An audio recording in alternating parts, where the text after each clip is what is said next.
perdoar. Afaste de mim a maldade e a vingança, pra que a paz volte a reinar e que eu possa enxergar a luz da esperança. O Senhor transforma sonhos em realidade, transforma lágrimas em sorriso, desenterra os planos que estavam enterrados, fortalece a fé, acolhe os excluídos. O Senhor faz o grande se tornar pequeno, faz o pequeno se tornar gigante. O Senhor faz aquela pequena ideia se tornar uma ideia brilhante. Tem milhares de vozes espalhadas no mundo, mas Deus não confunde quando escuta a sua.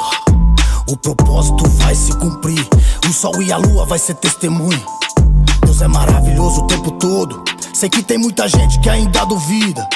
Hoje Ele tá escrevendo uma nova história, e essa história vai mudar sua vida. Ó Senhor, escute a voz desse humilde pecador, purifique esse coração com o seu amor.